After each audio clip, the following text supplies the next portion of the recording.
groupe 2, la correction de l'exercice 12, la loi d'Emaille, c'est assez facile avec les tensions. On arrive à E égale UR plus UC, on remplace UR par R fois I, et après, pour avoir l'équation différentielle, on remplace I par C fois DU sur DT. On a vu dans le cours que I était égal à C fois DU sur DT. Et on arrive donc avec une équation différentielle avec la dérivée de la fonction U, qui est une équation avec la fonction U. On sait que pour trouver une solution facilement, on a appris à écrire l'équation différentielle sous cette forme-là. Y' est égal à A fois Y plus B. Donc, on a cherché à écrire cette forme-là avec Y' qui est cette DU sur DT, Y qui est UC, et on arrive à cette équation différentielle-là. C'est ce qui est demandé dans l'exercice. Je vais un petit peu plus loin parce que ça permet d'introduire ce qu'on va faire dans le cours juste après. On a donc Y' est égal à AC moins 1 sur RC, fois Y c'est UC, plus B, la constante CE sur RC. Et rappelez-vous, on l'avait vu sur le chapitre des transferts thermiques, la solution de cette équation différentielle, elle est de la forme Y égale K, K c'est une constante, fois exponentielle de A, c'est ça, X, c'est la variable, nous c'est le temps en fait, ça ne va pas être X, mais ça va être T, moins B sur A. Et justement, on va faire le cours pour démontrer cette formule et écrire l'expression de U en fonction du temps. Donc c'est la dernière partie, c'est le grand 3. Il ne reste pas beaucoup de temps, on va faire juste le début.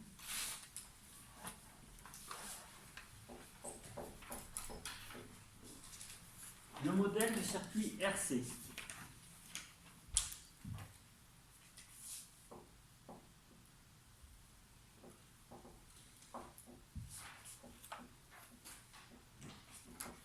Le circuit RC en série, ça veut dire que la résistance et le condensateur sont branchés en série, l'un à côté de l'autre,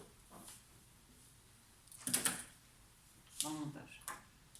Donc pour voir le schéma, vous pouvez voir dans le livre, hein.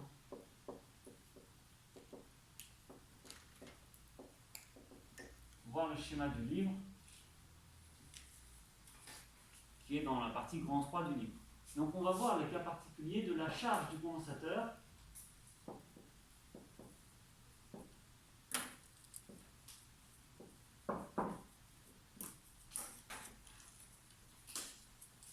Donc on a vu qu'il y a un générateur qui alimente une résistance plus le condensateur.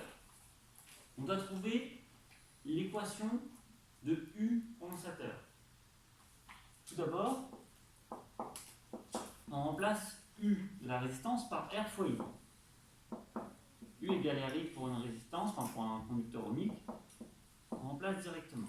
Ensuite, on a vu que I, c'est ce qu'on a déjà dit, hein, Q égale C fois U. Et comme I, c'est dQ sur dt, et bien du coup, I, c'est égal à C fois du sur dt. Donc ici, je peux remplacer I par C fois du sur dt.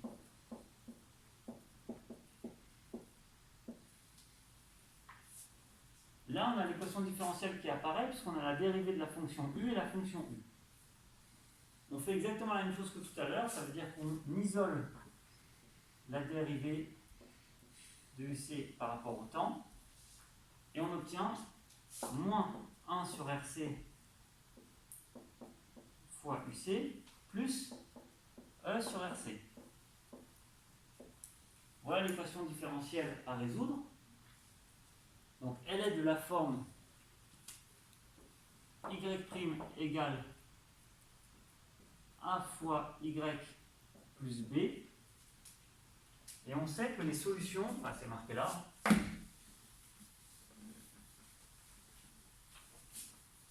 la solution de cette équation, elle est de la forme Y égale K fois E A. Alors vous mettez X en mathématiques, c'est normal, mais en physique c'est le temps, souvent la variable, donc AT moins B sur A. Donc ça veut dire que la solution est de la forme UC est égal à K fois exponentielle de moins T sur RC. T il est là, et A c'est moins 1 sur RC. Alors moins B sur A, mais B c'est E sur RC, et A c'est moins 1 sur RC. Donc si on simplifie les deux, en fait, moins B sur A va être égal à plus E. Comment on trouve K? On fait pour le temps 0. Condition initiale, pour T égale 0. Alors quand on veut charger un condensateur, au départ il est déchargé. Donc on a, pour T égale 0, UC est égal à 0. On a donc 0 qui est égal à K. Pour T égale 0, E vaut 1. Donc K fois 1 plus E. On s'aperçoit que K vaut moins E. Donc on arrive enfin à l'équation finale. Je suis allé un petit peu vite parce que ça va sonner. UC est donc égal à moins E fois E de moins T sur RC plus E. Voilà l'équation de charge d'un condensateur. Là, je suis allé un petit peu vite parce que je vois que ça va sonner dans une minute. Et si vous reprenez étape par étape, le début, c'est juste utiliser les formules qu'on a vues au début de ce cours. Et ça, c'est exactement ce qu'on a déjà fait dans un autre chapitre sur la variation de température d'un corps. Donc c'est normal que la première fois que vous voyez ça, ça fait un peu peur. Mais en fait, c'est pas bien difficile. Et puis c'est toujours la même chose. Il nous restera à faire la décharge du condensateur, quelques exercices mercredi. Et après, comme je vous l'ai dit, je vous évaluerai sur un exercice qui prend en compte ce qu'on a vu. Ok ?